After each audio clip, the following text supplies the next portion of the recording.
Good morning, everybody. It is Tuesday morning, December 20th, and I have been up since about 7. I am cleaning house, doing some final bits of cleaning and seeing all the things I probably should have cleaned but didn't. You know how that goes when you have people coming over. You're like, oh no, I probably should have cleaned that. But you know what? It is what it is at this point. I am making the bed right now. I bought a new bedspread because my old one was not, it was a comforter and it didn't come down all the way to the floor. And I don't like putting a bed ruffle on a king size bed because it requires multiple people to be able to do that. So I just bought a bedspread. There was one on clearance sale. It looked cute. It suited my aesthetic, and so I got it. Anyway, so why all that? You may ask yourself, why is Deborah going maniacal about cleaning my house?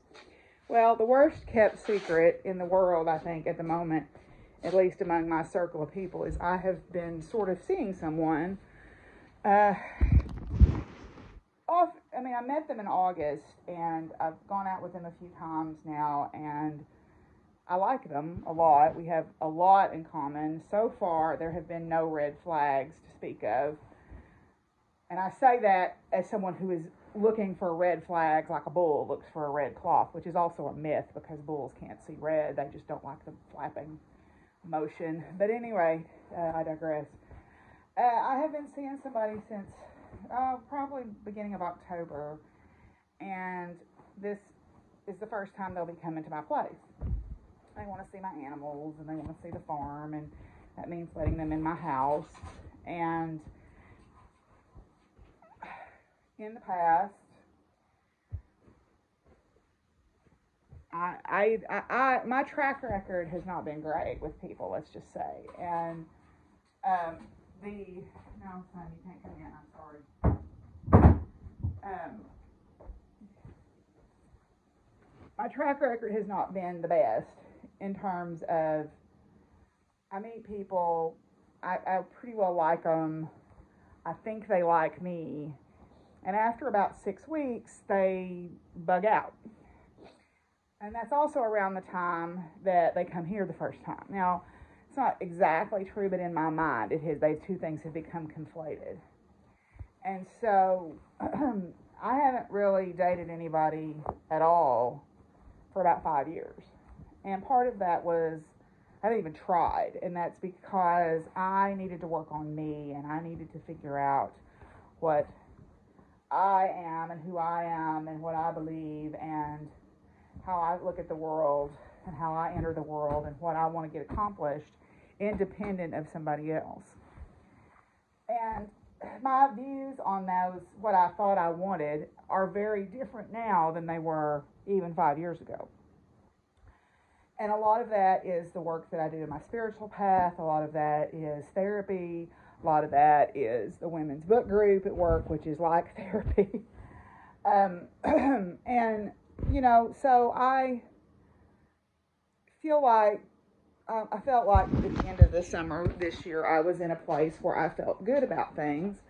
And I felt like I was doing things because I wanted them done, not because I was trying to impress someone, not because I was trying to win somebody over or get them to stay or whatever. Whereas in the past, that would have been my motivation. So I felt like maybe it was time for me to put my toe back in the water. And I've been talking to several people. Some of us are just friends now, and that's fine because we can always use more good friends. And I mean, truly, we are maintaining contact as friends, not the whole let's just be friends thing.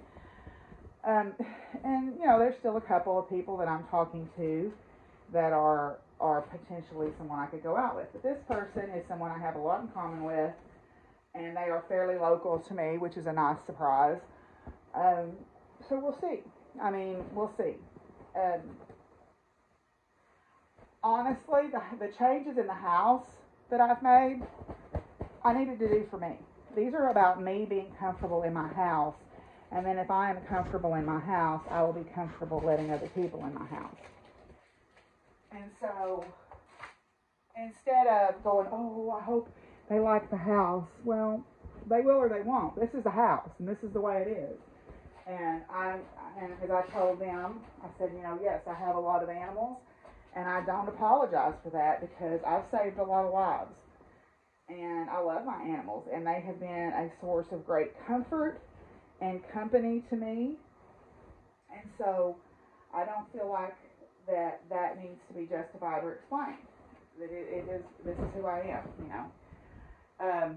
So that being said, they seem to be okay with that. I expressed my concerns, you know, about their impression of the place, and they still want to come. So yay. So they are coming today.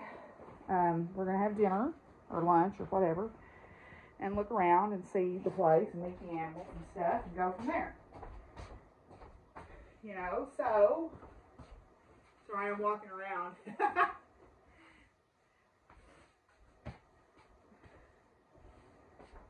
So we'll see. We'll see how it goes. I mean, it is all I can do is all I can do, and that's what I have done. And I feel good about the house, regardless of what their impression is, because I don't think the house has ever looked better since I've been home, to be honest. And I've done a lot in it, and I did it for me. I did it because I wanted to be comfortable here, and I wanted to feel like I had a haven, and that's what I have done. How they receive it, I don't really care, to be honest. I am content with that. I mean, yes, I would like for them to want to come back, but if they don't, then if it's not for me, it won't happen. And there's nothing I can do to change that. So anyway, I am done with this. And the dogs and cats are mad because I'm going to keep them shut out of here this morning, because I want it to stay clean. And I'm keeping them shut out of some other parts of the house too. But they've got brand new beds and brand new coats, so everybody should be okay. Anyway, I am going to go do my chores outside, and I'll catch up to y'all later. Susie, you're the reason why I can't keep the table halfway decent, because you think it's your personal playground here. Rotten girl. Yes, you're a good girl. Well, it is evening now, and I had a lovely afternoon with my friend. We had dinner or lunch, late lunch, early dinner, and visited for a while, and it was nice. I went to yoga class today, and that was also really good. Started working on balance and realized I have none anymore. So that'll be a nice challenge to work on in the coming year. Been looking at this belly dance solutions thing that they advertise on Facebook. I used to do a belly dance fitness thing just because it was fun, and it was from a group called Fat Chance Belly Dance, and it was tribal style. So you didn't have to be a skinny mini to be able to do it. It was for full-figured women. And in fact, all the women that did it were full-figured, and I liked that. I think it would help me with my riding because it would work on my core. And it's supposed to have some other health benefits as well. So I'm going to look into doing that, I think, for the new year. I don't do the whole new year, new me thing, but I really have kind of gotten the want to maybe try to compete again next year on my horses, and that would be a good thing for me to do. So anyway, so let's open our advent calendar here. See what we got. Oh, we got another jump. Well, this is a jump in place. Let me tell you, got another jump today. It's another vertical jump. So woohoo! And I noticed it's got the little peg on it where you can put the jumping horse on it if you want to. So, all right. Jumps have different names depending on how they're structured. So when I say vertical, that means it's a vertical one, meaning it's essentially flat, but it's just tall. And then you have things like an oxer where it's two parts, where there's a lower part and a higher part. You have a barrel jump. You have cross rails, which are the X's. There's different styles, Liverpools, in and outs, all those kind of things. I'm not a jumper. That's not my thing, really. I only wanted to learn to jump so that someday I had this thing in mind of wanting to do a trail ride across Scotland back in the day. And I didn't do it because my contact fell through. But I still kind of want to do it. And one of the requirements is you have to be able to jump 18 inches. I think, or 2 feet comfortably. And so that was sort of my goal. And it's on big, wide, Highland ponies, so that you'd have a very solid foundation underneath you. And they do it all the time, so it's not like they jump huge or anything like that. So maybe for my 60th birthday, I'll finally indulge in that activity for myself. Anyway, let's go do some cards. Okay, so my cards today are, the first one is Dion Fortune. Dion Fortune was born in 1890, died in 1946, celebrated novelist and co-founder of the Fraternity of Inner Light. From Dion, the difference between magic and meditation methods is the difference between drugs and diet. Medicines do all swiftly what diet can only affect slowly. In critical cases, there is no time to wait for the slow process of dietetics, so it must either be medicines or nothing. Nevertheless, drugs are no substitute for the right diet and wholesome regimen. And although magic enables a speedy and potent result to be obtained, it is only by means of right understanding and right ethics that the position which has been won can be held. When Dion appears, you may need to consider your use of magic. It may be time to explore your powers. If you are all too familiar with the workings of magic, you may need to ask yourself, has it become a crutch? Are you merely using it for immediate gratification because of impatience, and as a result find yourself relying on it too much? You may want to consider if a shift in habits and patterns could prove healthier and lead to more predictable results. Right, Dion Fortune. Okay, then the next one is someone that I know about and is pretty amazing to me, is Xiong Wu, Chinese-American physicist known for work with the Manhattan Project. From Xiong, it is perhaps difficult for a modern student of physics to realize the basic taboo of the past period, before 1956. It was unthinkable that anyone could question the validity of symmetries under space inversion, charge conjugation, and time reversal.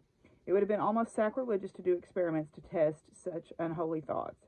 If Xiong appears, it may be time to question what is believed to be accurate or simply accepted by those in power. You may have a different perspective that may show that what was thought to be true simply was incorrect. She was the discoverer of beta decay and the mechanism of the weak nuclear force. Okay, and our last one for today is, and I've heard it pronounced 2 different ways, Boudicca or Boudica. So I don't know which one is correct. So I don't know. So I'm going to go with Boudica or Boudicca. I've heard Boudicca on British television programs, so I'm going to lean toward that. But if that is someone knows better about the pronunciation, please let me know.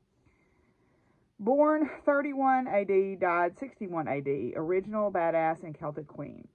From Boudicca, see I'm doing it here. If you weigh well the strengths of our armies, you will see that this battle we must conquer or die.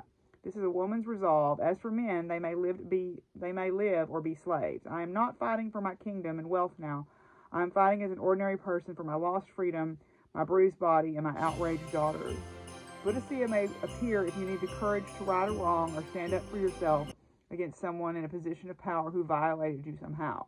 If you need to testify against an attacker, or if you know someone trying to hurt you in some capacity, such as a coworker sabotaging your career, calling on Boudicca will give you the strength to be ruthless in your defense. If you are like me and follow the rule of 3, be careful for what you unleash, for it may come back to haunt you. Okay.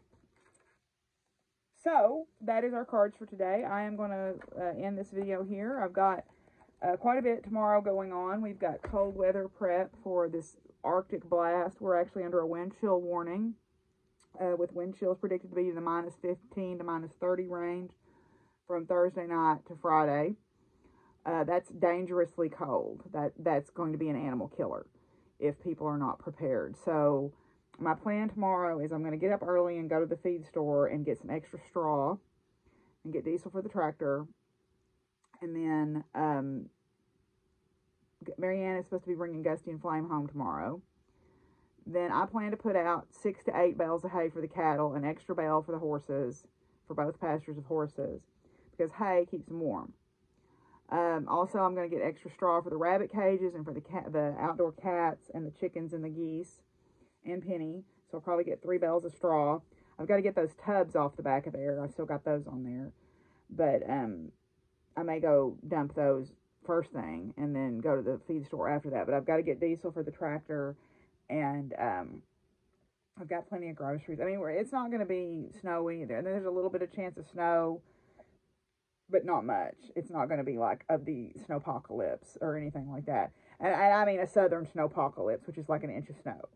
I realize that is just a Tuesday to some of y'all, but to us, that is the fights the Piggly Wiggly start. So anyway, I am going to call it a night, and I will check in with you guys tomorrow. Bye.